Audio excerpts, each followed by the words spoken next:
지금부터 성경에서 말하는 구름에 대해서 한번 살펴보도록 하겠습니다. 여러분, 성경에서 구름 하게 되면 노아의 홍수 후에 무지개를 담고 있는 구름, 이스라엘 백성들을 광야에서 인도했던 구름 기둥, 불 기둥, 예수님이 마지막 승천할 때 타고 가시던 구름, 그 정도로 우리가 알고 있는데요. 그런데 사실 성경에서 구름은 하나님 나라와 구속의 역사를 진행하는데 아주 중요하게 사용되던 하나의 상징물입니다. 그래서 이번 설명의 목표는 구약과 신약 전체에 흐르는 구름의 깊은 경륜, 또 그 구름이 어떻게 그리스도와 함께 연관이 되는지 살펴보고, 그리고 구름의 의미에 대해서 한번 살펴보도록 하겠습니다. 자, 우선 성경에는 두 가지 종류의 구름이 나옵니다. 하나는 자연적인 구름이고 눈에 보이는 가시적 구름이죠. 또 하나는 초자연적인 그런 구름인데, 이 구름도 눈에 보이는 가시적인 그런 구름입니다. 그런데 이 구름은 초자연적인 그런 구름이고 성경에서 말하고자 하는 그런 구름이 되겠습니다. 그러면 과연 이 초자연적인 구름이 언제 처음 등장하는가? 이스라엘 백성들이 막 출애굽할 때 처음 등장을 합니다. 출애굽기 13장 21절 22절에 보면 여호와께서 그들 앞에서 가시며 낮에는 구름 기둥으로 그들의 길을 인도하시고 밤에는 불 기둥을 그들에게 비추사 낮이나 밤이나 진행하게 하시니 낮에는 구름 기둥 밤에는 불 기둥이 백성 앞에서 떠나지 아니하니라. 막 출애굽한 백성을 하나님께서 광야로 인도하실 때 홍해 건너기 전에 구름 기둥, 불 기둥을 보내서 이스라엘을 인도했던, 그때 처음 등장하고, 그 다음에 출애굽기 14장 19절 20절에 보면 이스라엘 진 앞에 가던 하나님의 사자가 그들의 뒤로 옮겨가며 구름 기둥도 앞에서 그 뒤로 옮겨 애굽 진과 이스라엘 진 사이에 이르러 서니 저쪽에는 구름과 흑암이 있고 이쪽에는 밤이 밝음으로 밤새도록 저쪽이 이쪽에 가까이 못하였더라. 이제 막 애굽 군대가 이스라엘 쳐들어오니까 그 군대로부터 이스라엘을 보호하기 위해서 하나님이 구름 기둥, 불 기둥을 뒤로 보내서 애굽 군대가 가까이 하지 못하도록 이스라엘을 보호했던 바로 그 구름이 여기에 또 등장을 하게 되죠. 자, 우리가 여기서 한 가지 주목해야 할 점은 뭐냐면요. 이 구름 기둥과 불 기둥이 따로따로의 구름이 아니고 하나의 구름으로 보아야 한다는 사실이죠. 그래서 한마디로 빛나는 구름입니다. 구름이 빛이 나니까 밤이 되니까 그 구름 속에 마치 불이 있는 것처럼 보인다는 사실이죠. 그래서 간단하게 정리하면 이 구름은 가시적인 그런 초자연적인 구름이고 하나님의 백성 이스라엘을 광야로 인도하고 또 지켜주고 보호했던 구름입니다. 이제 이 초자연적인 구름의 경륜이 조금씩 진전을 이루고 발전하게 되는 그런 양상을 보이는데요. 그 시작이 시내산입니다. 이스라엘 백성들이 시내산의 아래까지 도착을 했고 하나님이 이스라엘과 함께 언약을 맺기 위해 시내산 꼭대기에 강림하시죠. 그때 우레, 번개, 그리고 나팔소리 빽빽한 구름과 함께 강림하세요. 출애굽기 19장 9절에 여호와께서 모세에게 이르시되 내가 빽빽한 구름 가운데서 내게 임함은. 자, 그리고 언약을 이제 맺기 위해서는 언약 비준식을 치르겠죠. 그 언약 비준식을 치르고 난 다음에 하나님께서 모세를 시내산 꼭대기에 부르게 됩니다. 거기에서 아주 놀라운 장면이 나오게 되는데요. 출애굽기 24장 15절 16절에 모세가 산에 오르매 구름이 산을 가리며 여호와의 영광이 시내산 위에 머무르고 구름이 엿새 동안 산을 가리더니 일곱째 날에 여호와께서 구름 가운데 모세를 부르시니라. 여기 모세가 시내산 꼭대기에 올라갔을 때 하나님이 강림하시고 구름이 산을 가렸고 그 구름과 함께 여호와의 영광이 시내산 위에 머물렀다. 그러니까 한마디로 구름과 여호와의 영광을 일체화시키는 하나 되는 그런 경륜을 여기 이제 보여주는 거죠. 여러분, 여호와의 영광이 뭡니까? 제가 앞전에 영상에서 설명을 드렸듯이 영광은 한마디로 하나님이 자기 자신을 피조세계에 드러내고 임재하는 것을 영광이라고 하잖아요. 그러면 하나님이 영광 가운데서 임재하고 하나님이 임재할 때는 항상 구름과 하나가 되고 혼연일체 된다는 그런 사실을 보여주게 되는 거죠.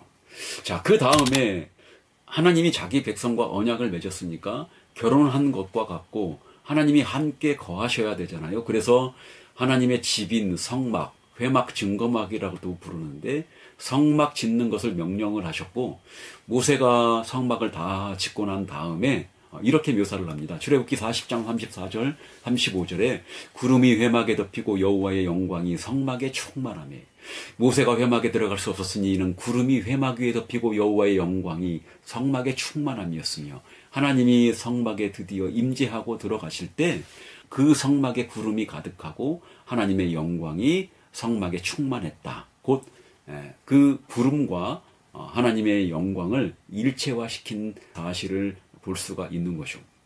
자, 그 다음에 이제 가나안 땅까지 이스라엘이 광야에서 걸었던 길은 40년 길이었는데 한마디로 40년 그 광야 길은 구름과 함께하는 광야 길이었습니다. 출애굽기 40장 36절 37절에 구름이 성막 위에서 오를 때는 이스라엘 자손이 그 모든 행진하는 길에 앞으로 나아갔고 구름이 떠오르지 않을 때는 떠오른 날까지 나아가지 아니하였으며 이스라엘 백성들이 따로 계획 같은 거 짤 필요 없이 그냥 구름이 가면 이스라엘 백성들이 움직이는 거고 구름이 멈추면 이스라엘 백성들이 진을 치는 구름과 함께하는 노정이었다 하는 것을 보여줍니다. 이스라엘이 드디어 가나안 땅에 들어가게 되죠. 구름은 어떻게 됐을까요?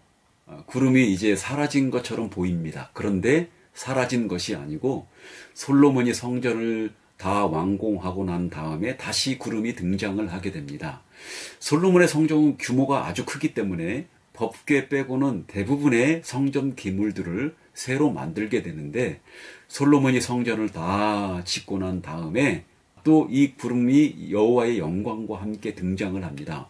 열왕기상 8장 10절에서 11절에 제사장이 성수에서 나올 때에 구름이 여호와의 성전에 가득하매 제사장이 그 구름으로 말미암아 능히 서서 섬기지 못하였으니 이는 여호와의 영광이 여호와의 성전에 가득함이었더라. 역시 솔로몬이 성전 지은 다음에 구름과 함께 여호와의 영광이 드러나는데 여기에서도 구름과 여호와의 영광이 일체화되어서 나타나는 것을 보여주죠.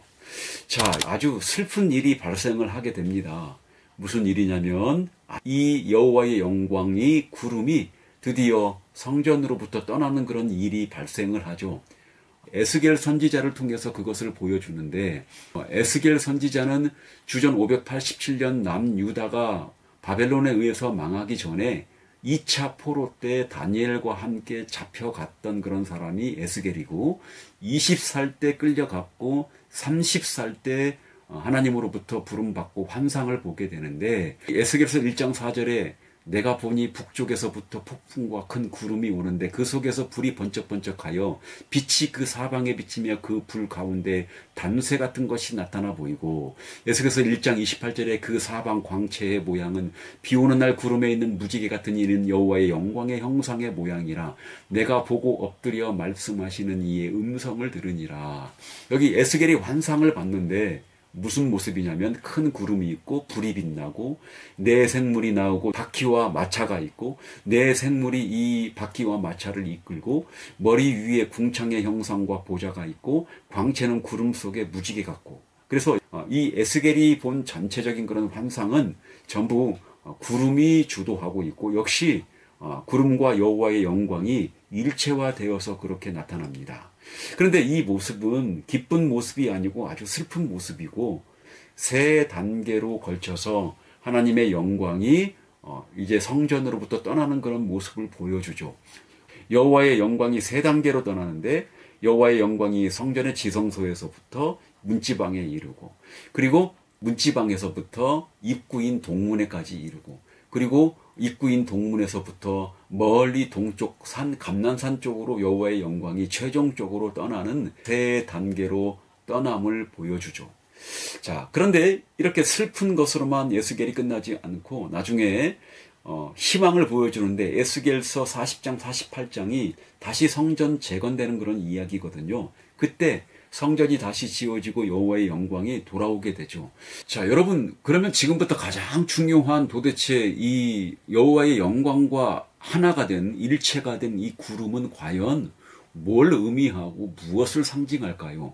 그게 가장 중요한 것 아니겠습니까? 이 구름이 무엇인지를 이사야 선지자와 학개 선지자가 알려줍니다. 이사야서 63장 11절에서부터 14절까지 백성이 옛적 모세의 때를 기억하여 이르되 백성과 양떼의 목자를 바다에서 올라오게 하신 이가 이제 어디 계시냐? 그들 가운데에 성령을 두신 이가 어디 계시냐? 그의 영광의 팔에 모세의 오른손을 이끄시며 그의 이름을 영원하게 하려 하사 그들 앞에서 물을 갈라지게 하시고, 아까 우리 출애굽기에서는 바다를 가르고 이스라엘 백성들을 인도했던 그런 게 구름이라고 말하는데, 그게 사실은 이사야 선지자는 그 구름을 성령이라고 그렇게 말합니다. 14절 보게 되면 여호와의 영이 그들을 골짜기로 내려가는 가축같이 편히 쉬게 하셨도다. 주께서 이와 같이 주의 백성을 인도하사. 아까 출애굽기에는 이스라엘 백성들을 쉬게 하고 그들의 백성들을 인도했던 구름이라고 그렇게 말하는데, 여기 이사야서에서는 성령이었다는 그런 거죠.